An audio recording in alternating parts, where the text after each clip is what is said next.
work around. So I think a couple of other sort of thoughts. You talked in the 7 sort of pillars that you mentioned in the budget.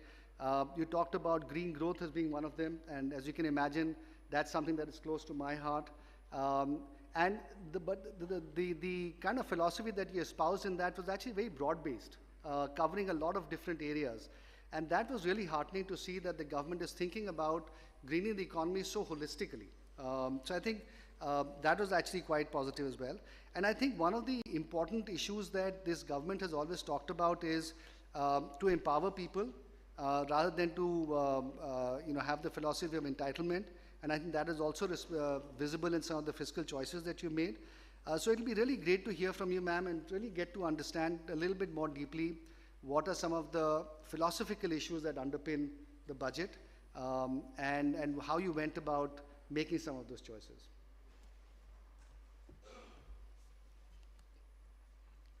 Okay to do it from here? Yes, please. Yeah, please.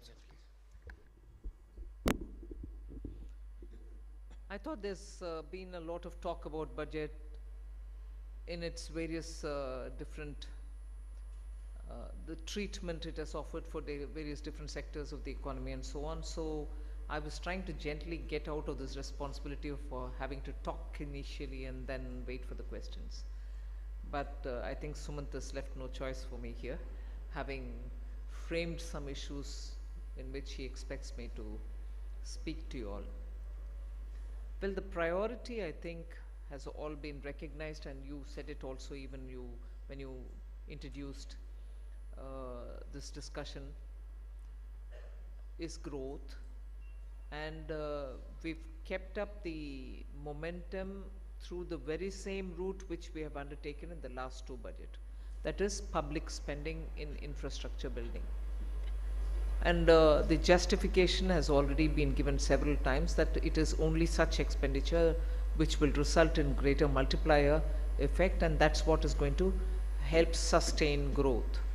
So we've kept that up, and the incremental addition to the outlay has roughly maintained a 30%, 31, 32% kind of a allocation in the last 2 consecutive budgets, and this one as well.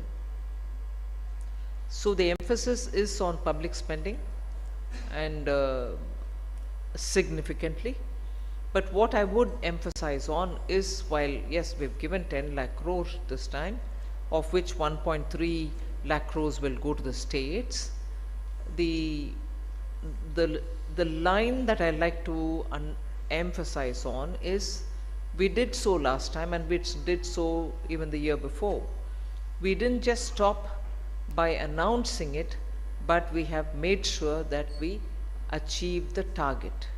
Most often when government gives outlays, particularly for large projects or for capital expenditure, the justification for not reaching the target would be, these are long-term projects, there are spillovers, and therefore this year the target couldn't be achieved.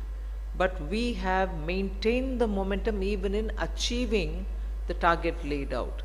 And that is going to be the challenge for me for reaching the 10 lakh within 12 months, which we have proved that we could do for the amounts outlaid last year and the year before, because it is only in achieving that target do we really realize what we want to or what we've set before us. So the challenge is more in achieving it, just as the challenge of the fiscal glide path we gave ourselves 2 years ago. People thought, will you be able to comply with the own glide path that you've given? Will you be able to achieve it? In all modesty, I would say that both in terms of the target for the capital expenditure and also the glide path on fiscal consolidation have been absolutely complied with. So this year, my emphasis will be to reach the target of 10 lakh crore actually getting absorbed through various projects in the different ministries and also through the states, which showed a very consistent appetite for receiving grants on capital expenditure. So that will be one challenge. In one of the questions that you posed, how do I perceive the global challenges, and how do I perceive the global challenges influencing the Indian economy. I think the last year and the year before, when we really didn't see things developing the way they developed, whether it is the war or before that, the waves of COVID pandemic, we are not leaving everything to chance, but we are also, even last year, we kept some provision to cushion us from extraneous shock. This year also, we've kept that in mind. But the year in which we didn't keep it in mind, we still did bear the responsibility of importing fertilizer, even though the price went 10 times above the normal prevailing price till before that crisis hit us. And that price at which we bought it into the country was not shifted onto the shoulders of the farmers. We made sure that the government of India bears that burden. So extraneous shocks are, yes, if possible, we should be prepared for. But where it comes to critical inputs, the government is ready to make sure that we get it, so that for want of it or for the very high price, those people who depend on it, like the farmers, don't suffer, like the regular, general, all Indian consumers of fuel, petrol, diesel, anything else, natural gas. So that is constantly in our minds about being prepared for the extraneous shocks. Will we be adequately ready? Only time can say. But we do keep ourselves some kind of a buffer on that. And how do I prioritize between one and the other, where there are competing demands? The first thing is we lay ourselves this path that capital expenditure has to be kept up. So every such projects which come from various states are kept in mind, as much as the fact that that has to be spent within the year. So those last mile, connectivity or last mile completion of projects will obviously take priority. But it also can mean that some of the state-owned priority projects, which are almost, for want of the last bit of money would have been completed, we pump in money into that as well.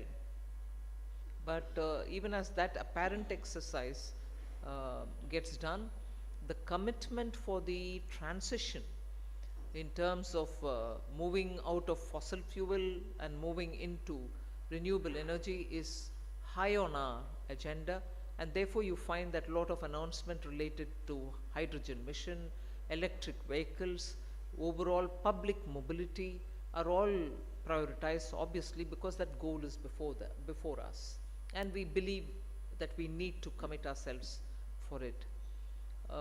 One certainly important priority was to ready our youth for technologically complex jobs. Now industry, I know, is moving, I've said this earlier, industry is moving into Industry 4.0. They are investing as well as searching for technologies, but they also are finding getting manpower which is adequately trained in that area very difficult. So the skilling and upskilling which we are planning is aiming at getting manpower with such adequate technology required jobs, need them, so with such required technology skill sets.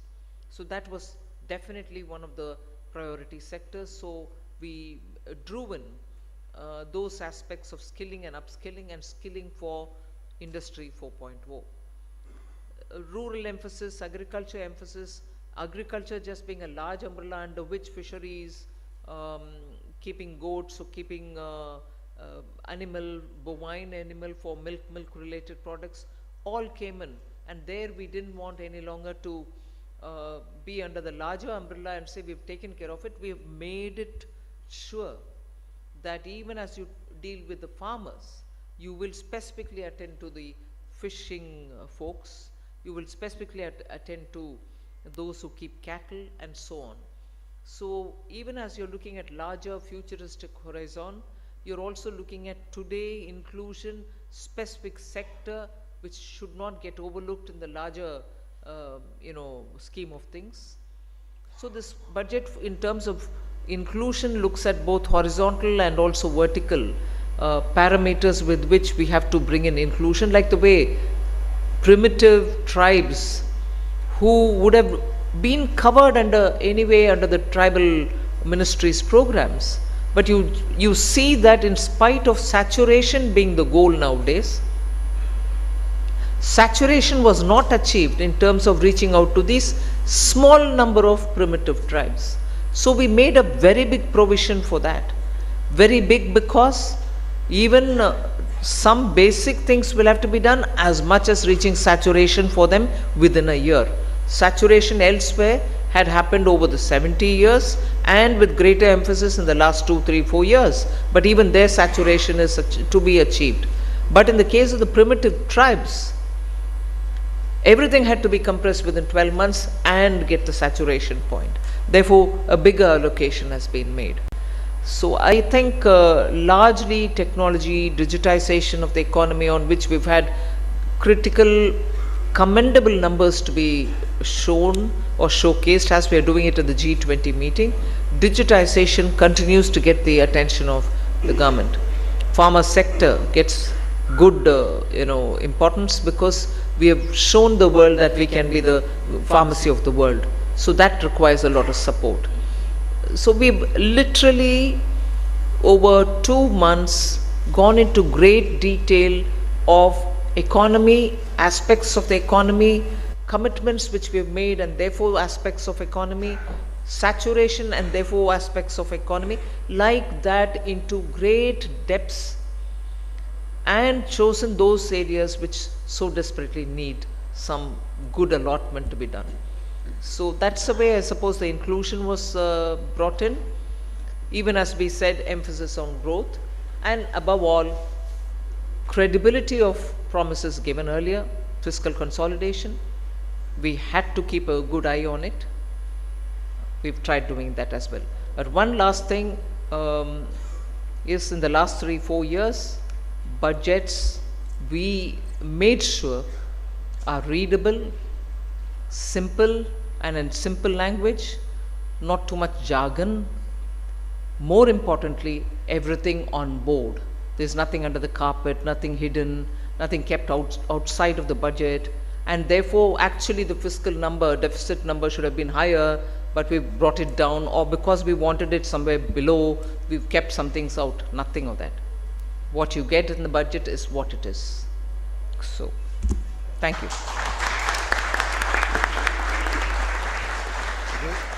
Great, thank you for that, ma'am. In fact, if I may say, 2 things that you referred to at the end. One, around what you see is what you get. I think certainly that has been a very welcome change in the budgets. And the second thing is that you've also been relatively conservative on some of your assumptions, which we saw this financial year, where the tax buoyancy has been much higher than expected, and it has given you a lot of extra room to play with, in a sense. But I think that continues into next year's numbers as well, and I think that is very, very healthy. Ma'am, if it's okay with you, we'll go into a Q&A, and I'll ask some of my colleagues to ask questions. What I'll do is I'll name the people so that we'll follow a certain process.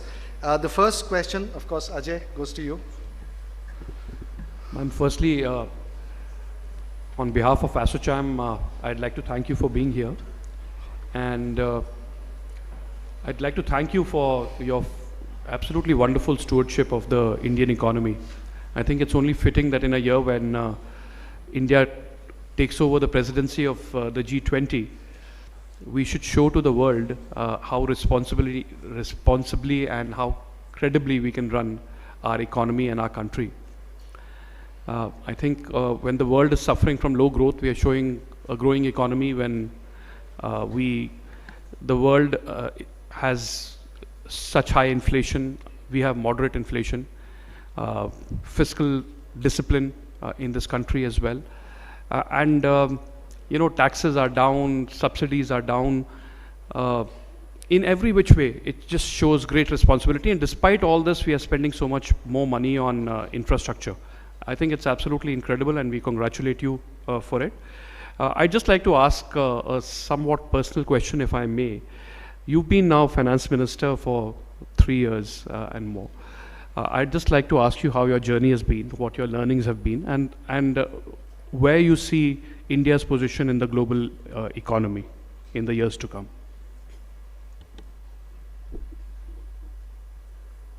It sounded simple, didn't it? Yeah.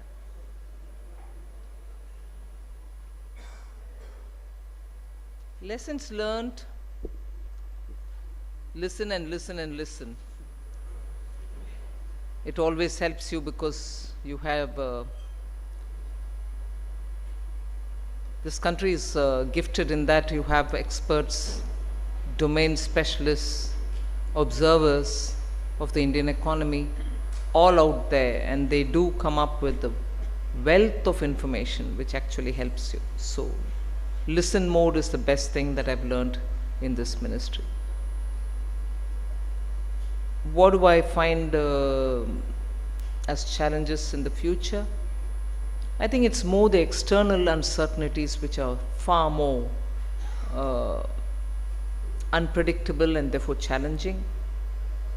I think in India we've handled those issues which are unpredictable, inclusive of the monsoon, inclusive of unseasonal weather vagaries, over the years very well, not just now. So we've handled the lessons learned from them in every government's own way of handling inflation or supply side problems. So those lessons are always there, and that helps you to handle uncertainties within the country. But what we don't have as a prescription before us, particularly post the pandemic, post the war, post the repeat occurrence of the virus, is we don't have a template before us. And what we went through together with the wisdom of the people and also the counsel of so many different people is probably going to be the template we have before us, however recent past it may refer to. So that is the challenge. I think all of us will have to keep ourselves ready. And the changes abroad, the recession abroad, or the slowing economy abroad are all going to be the challenge for the Indian exporters. So the Indian exporters will have to be far more receptive of what is happening there, or even foresee how that will pan out for them, and keep constantly engaging with the government. Otherwise, at a time when our exporters are really readying themselves to be on their toes, such challenges can really demotivate them, if I can use a softer word. And as regards the imports, Sumant also spoke about it. We cannot really be inward looking, saying Atmanirbhar and therefore I won't allow you to import. There are several of our MSMEs and also large manufacturers who still need those critical components to come from somewhere else. We have kept ourselves completely aware of it. In fact, the way in which I have spent this year's preparation and also the last year's preparation for the budget has been to go item wise on customs duty. Item wise, and that is why we were able to bring it down in about 18-20 categories, and we very clearly said we will keep that momentum and we'll follow that process of where it is possible to reduce without hurting an Indian industry which needs it. We will bring it down. At the same time, keep very close watch on flooding or surge in any kind of imported goods. The surge sometimes hurt us. Even if the surge was only for 3 months, it can hurt us for a whole year.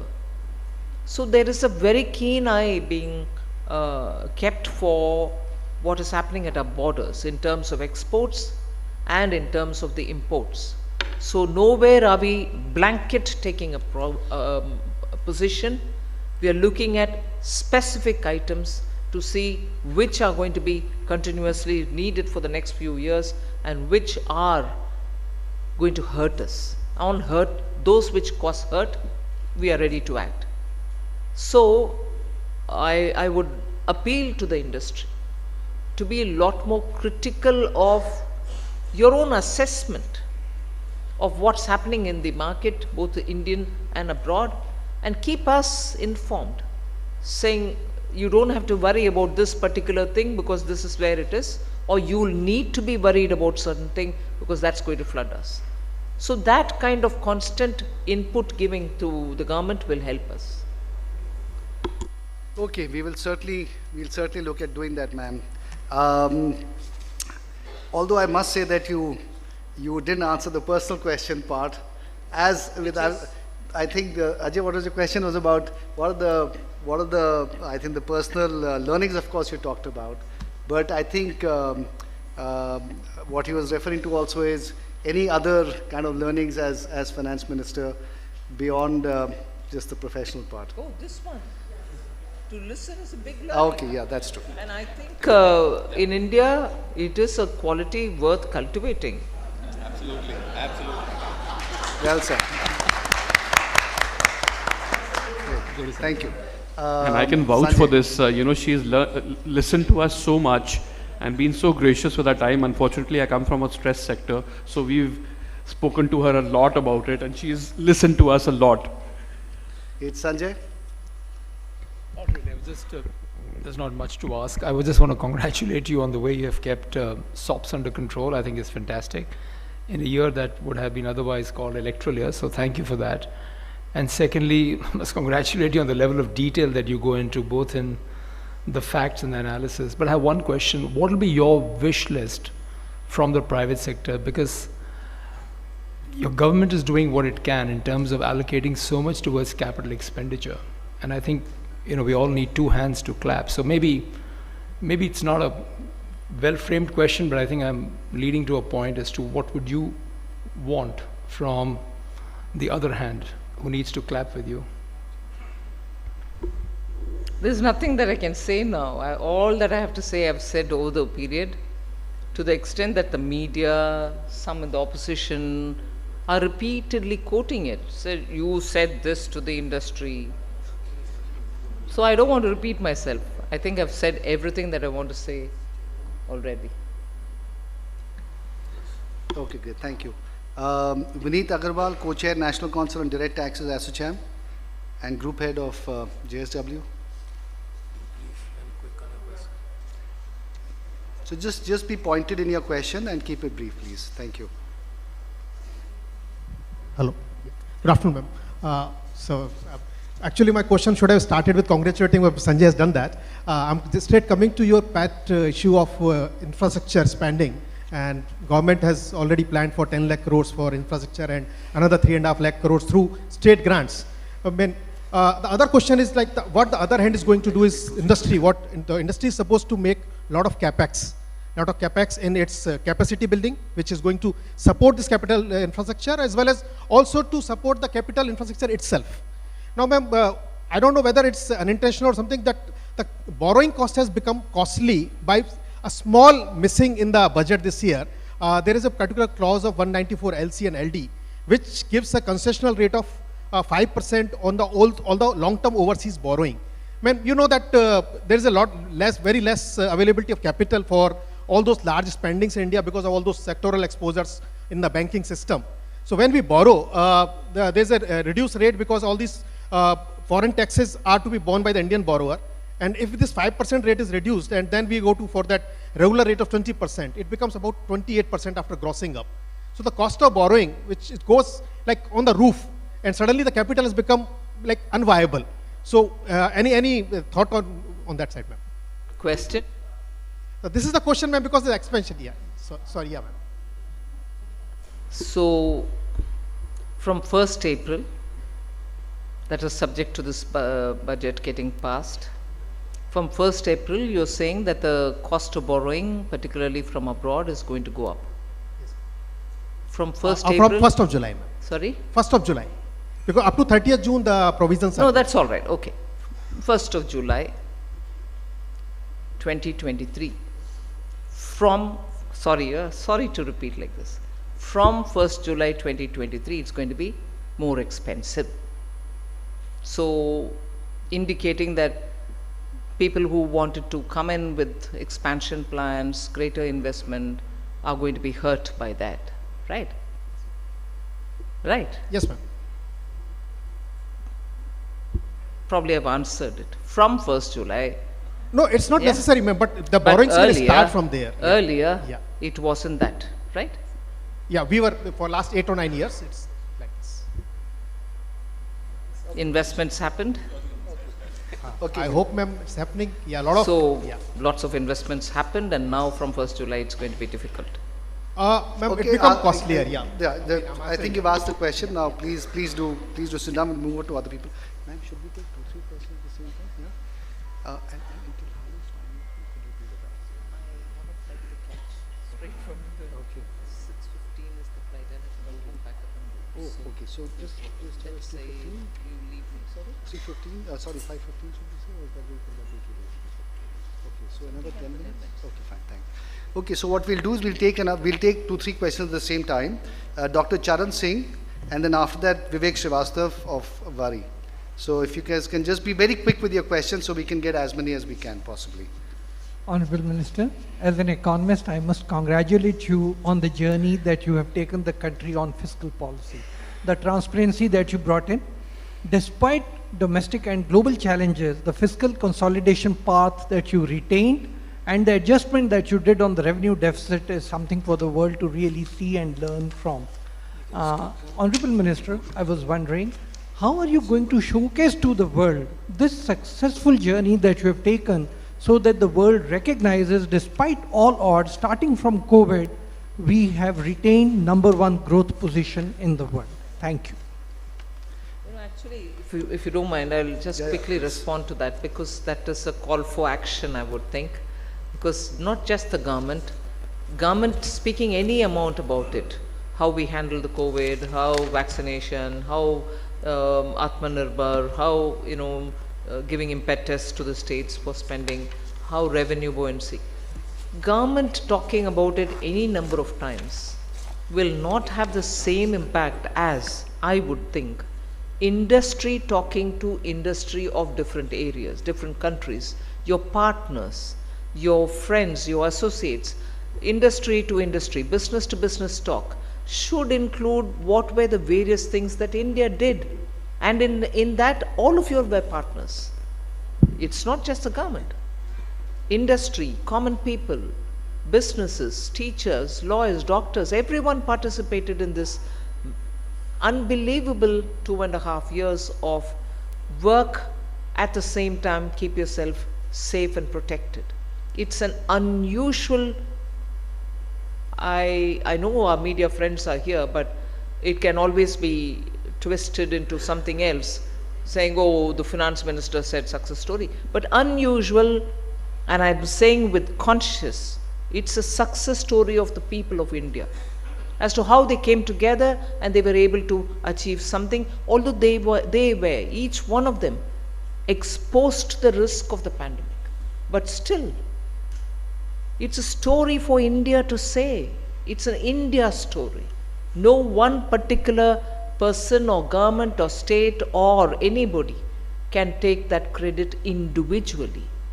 It's a wonderful story of India, and that's got to be said.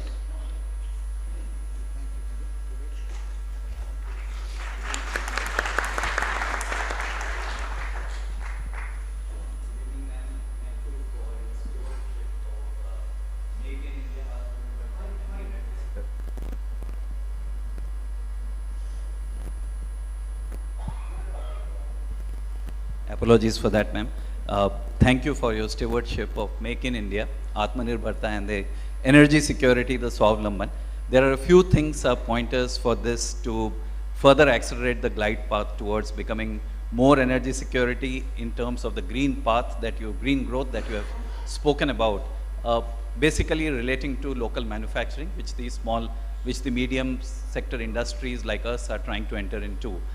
One is a request for consistency in the wonderful policies and the approach path. It has taken a lot of time for investor confidence to come into this sector after several years of flip-flops. But certain measures like, we've been hearing and pronunciations, as you rightly said, it has to be a calibrated measure about what gets imported, what gets exported when.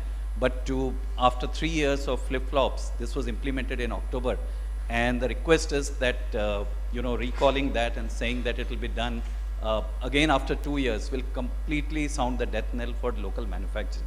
It has taken us a lot to go from 10 gigawatt to 38 gigawatt this year, and that's a request that if it can be reconsidered.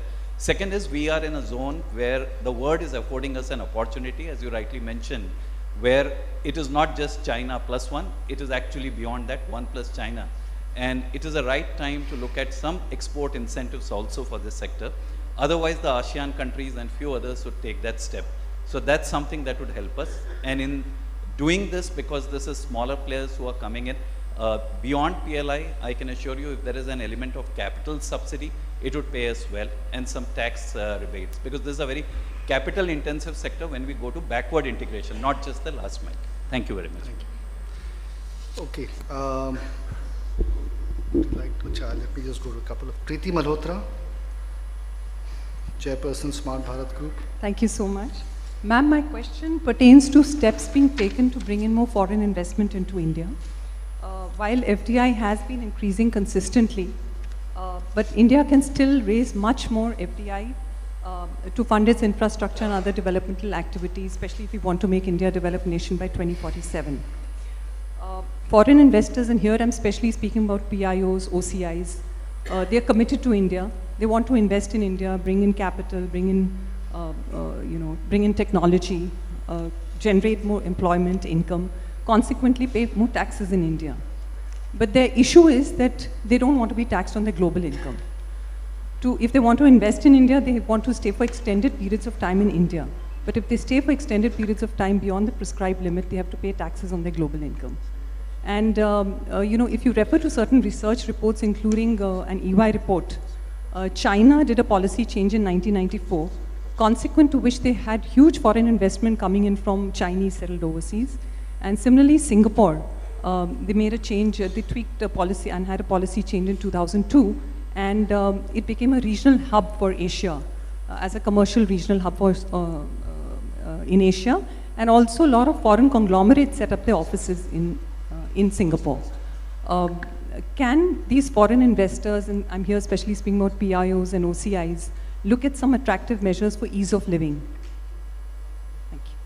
Ma'am, and we'll take just one last question. Manish Agarwal, Chairman of ASSOCHAM National Council on Power and CEO Sterlite Power. He's not here? Okay. Shantanu Bhadkamkar, Chairman Maharashtra State Council and MD ATC Group. Yeah, just keep your question brief, please. Yes. Madam, thanks for good budget. We are talking about India being Vishwa Guru. So any impetus for innovation and original research?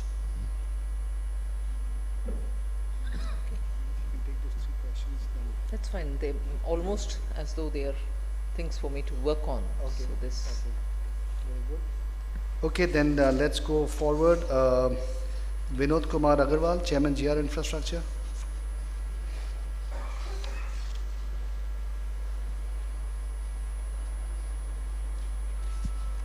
Thank you, ma'am.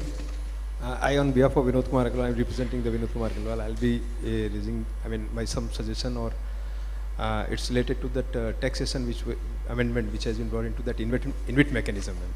It's where debt repayment has been, is being taxed, getting taxed under income from other sources. There, our suggestion would be it can be taxed under capital gain or something like this. On the insurance, you mean? InvIT. That is InvIT. Okay, fine. All right. Okay. Yeah. Thank you. Okay. Let's just go for one last question, and then, ma'am, we can wrap up after that. Anupam Joshi, President WAE Limited. Are you here?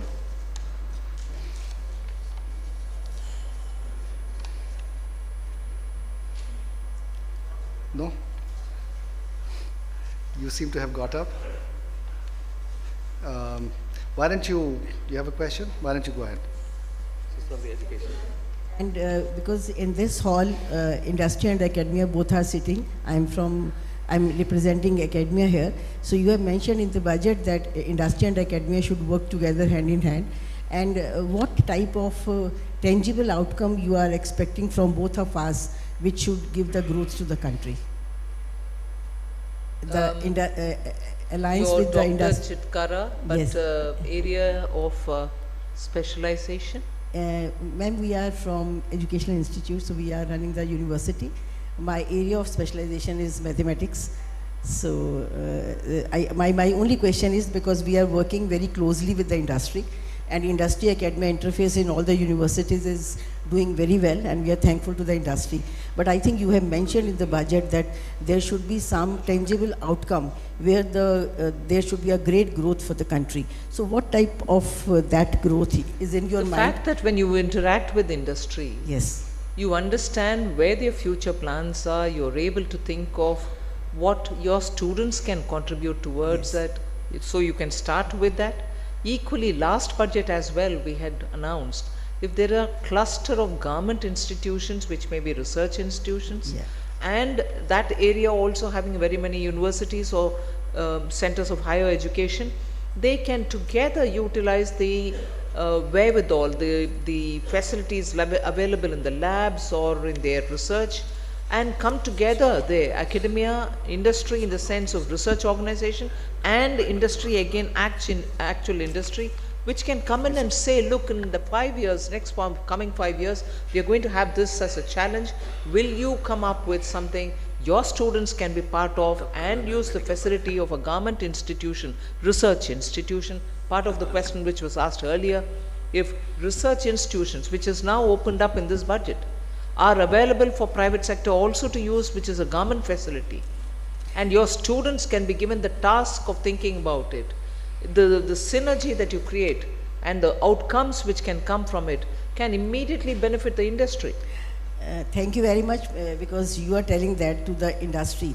So what we were suggesting, ma'am, that can be a part of the suggestion for all the industry also, that we have all the researchers with us and we are doing all the Scopus Index research papers. But I think directly the industry is not taking the benefit of those research papers, and they are going hayway. So I think they can give their problems to us, and they don't have to invest the money for appointing the researchers within their industry. They can give this job to all the educational institutes. We will work for them. We don't need anything in return. But only that's thing got to be together with you, engaging with the industry. So I think that was also in your mind. So thank you very much, ma'am. Thank you, Dr. Chitkara. And that's a conversation we should definitely have within ASSOCHAM a lot more. Ma'am, I know that you have to leave because you have a flight to catch. So let me ask Ajay to give the vote of thanks, please. Ajay. Ma'am, it's a great honor and privilege to have you here. Thank you very much for your time. I know that you have an incredibly busy schedule. And on behalf of ASSOCHAM, we'd just like to promise you that we will keep giving you inputs that you seek from industry. We will keep amplifying your voice. We will keep ensuring that all the good work that you're doing is communicated by us, not only to our members, but by our members to everybody else. Thank you so much for your time. Thank you, all of you, for being here. I'm sorry that this hall was too small to accommodate all of you. Unfortunately, this is one of the great things that's happened, that we don't get halls at all in this city anymore. Everything is so full. So this hall is smaller than it should have been. But thank you all for being here, and thank you, ma'am, once again. Thank you very much.